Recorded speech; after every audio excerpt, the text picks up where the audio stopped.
Isang magandang araw kay Ma'am Joyce.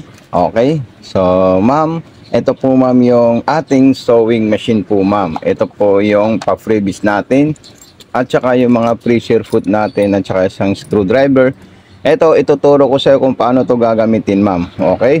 Tapos, yung pa-freebies niya pong bobbing at iba pang mga gamit, sinulid, needle. Okay, so ilalagay ko po dito yan ma'am. Okay po ma'am. Unang-unang gagawin natin ma'am, tayo po ay mag-set up muna ng diagram. So ito po yung free natin transformer ma'am. At ito na rin po yung ating power cord. Okay, so ayan po siya ma'am. Okay po ma'am, ito po ma'am yung saksakan natin ma'am. Dito po natin yan isasaksak po ma'am. Tapos itong cord dito, dito na po natin isasaksak. So ayan, dito po siya ma'am. Okay. Tapos itong wire natin na kulay white, doon po sa regular outlet natin po ma'am Joy. Okay, so ito na po siya ma'am. Makikita nyo po siya na iilaw po siya. Meron po tayong on and off sa bandang kanan sa gilid. Ayan, dito po siya ma'am, on then off. Okay, so unang gagawin natin ma'am, tayo po ay maglalagay muna ng sinulid sa itaas papunta sa may needle. Ayan. Okay, so tatanggalin natin yan ma'am. At tayo muna ay maglalagay ng sinulid. Okay. Dito sa itaas, papunta po sa karayom. Bago po yung sa ilalim. So ma'am Joy, ito na po ma'am yung ating sinulid po ma'am. Ilalagay natin dito sa taas. Tatas po natin yan. Okay. Then, ganito po yung gagawin natin ma'am. Ayan. Pagkatapos natin ilagay dyan, hiwain muna natin yung sinulid natin. Ayan. Tapos susundan natin yung pinaka-arrow. Ayan. Step 1, ayan po siya. Okay, dire-diretso dito. Kailangan maipit po dyan ma'am. Pataas naman po siya ma'am. Then, tataas natin yung hook. Para itaas natin yung hook, ikutin natin po ito ma'am. Para umikot po at tumaas po yung hook natin dyan. So, ganyan lang po siya ma'am. Then, dire-diretso na po dito siya ma'am. Ayan. Makikita nyo po yan. Ayan. Ang ganda. Okay. Then pagkatapos ipapasok natin sa butas ng karayom. Okay, pwede papasok natin doon sa butas ng karayom. Diretso po siya ma'am. Ayan. Okay. Then ito namang bobbing natin, kung tayo naman ay magre-refill ng sinulid, ipapatong natin dito at itatali natin yung sinulid natin dyan. Itutulak natin dyan at siya na po ay magre-refill ng sinulid po ma'am. Okay. Pag puno na po siya, ibalik nyo lang po dito. At ganito po yung tamang paglalagay natin dyan sa may bobbing po ma'am Joy. Okay, so tatandaan po natin yan ma'am. Dahil importante po ito.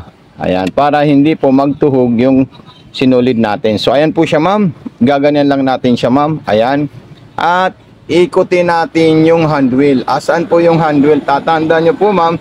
Ito po yung hand wheel. Ikutin natin yan ng paharap, pababa. Bakit? Para po makain niya po yung sinulid sa ilalim. Ilalabas niya po, ayun po silang dalawa. At ihilain na natin yan. Okay? So ang tamang proper ng paglalagay ng sinulid, kailangan nyo po yan ma'am malaman. Dahil pag mali po siya, hindi po siya tatahin ng maayos. Naka-slanting po yung sinulid natin papunta po doon. So ipapasok natin ng ganyan. At ito na po siya ma'am. At tayo naman po ay maglalagay ng button holder. Sasampulan natin yung button holder po natin ma'am Joy. Tatanggalin natin itong pressure foot po niya. Ayan po yung pressure foot niya ma'am. At ilalagay natin ito. Yung butones natin ilalagay natin dito ma'am. Kukuha po tayo ng butones para masampulan natin siya. So okay po ma'am. Ito po ma'am yung butones natin ma'am. At ilalagay natin dito. Ayan.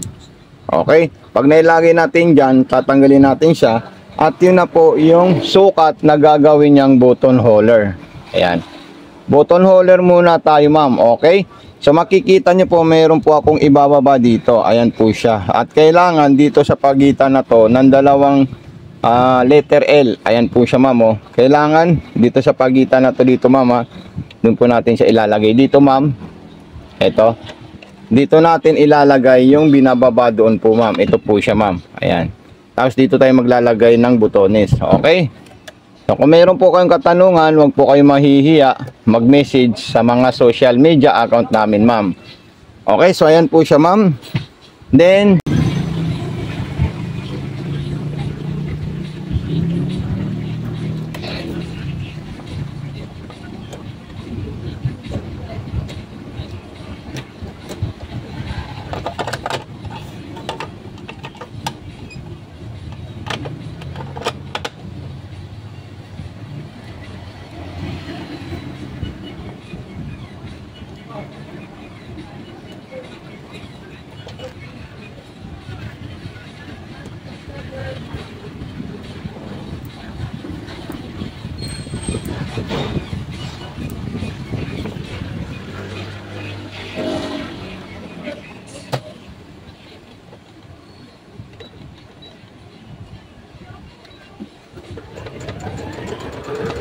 ayan po siya ma'am, makikita nyo po siya ma'am na talagang ano po siya ma'am.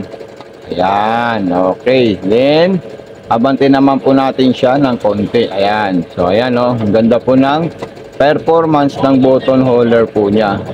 Ayan, okay. So ayan, kailangan ito, itutulak nito ma'am.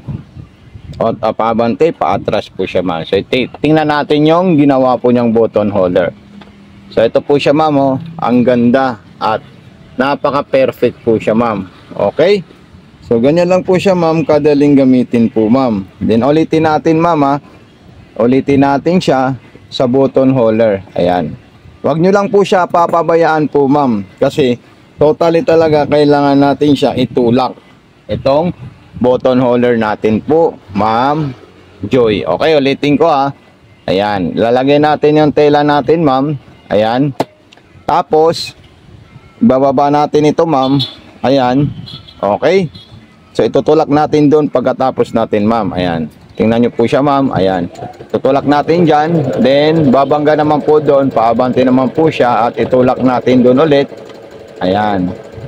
Then, itulak naman natin siya paabante. At iganon natin siya ulit. So, ayan. So, matatapos na po yung button holder na pinagawa natin sa kanya. Ayan.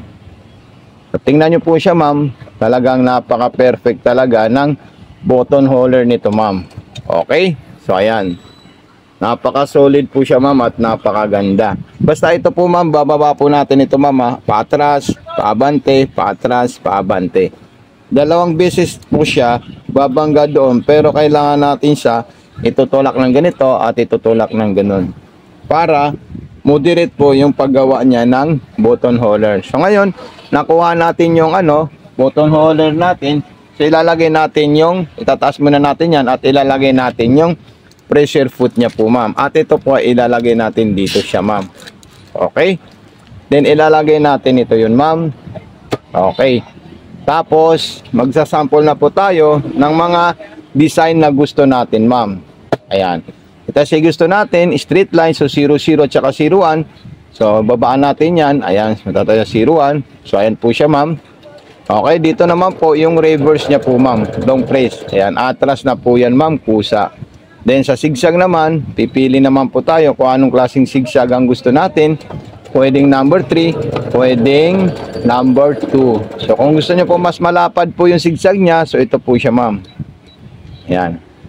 Mas malapad po yan, ma'am, kumpara mo sa ordinaryong zigzag ng ating sewing machine. Okay? So, ayan po. Then, ang gagawin naman po natin, tayo naman po ay gagawa ng ibang design. Ayan. Let's say gusto natin pang aging 05. So, ayan. Pang aging niya po yan, ma'am. Okay? Basta kung kayo po ay may katanungan, ma'am, huwag po kayo mahihiya mag-message sa atin. At subukan natin yung foot control niya po, ma'am. Okay? So ito, isasaksak natin ma'am doon sa bandang likod. Yung saksakan nito po ma'am. Ayan. Then makikita nyo po siya ma'am pag inapakan natin ito ma'am. Ayan. So total ito hindi to gagana ma'am kasi nasa foot pedal na po tayo ma'am. Pag tinanggal natin yung foot pedal natin, doon po siya ma'am gagana. Okay, so napaka-perfect. So maraming salamat kay Ma'am Joy C.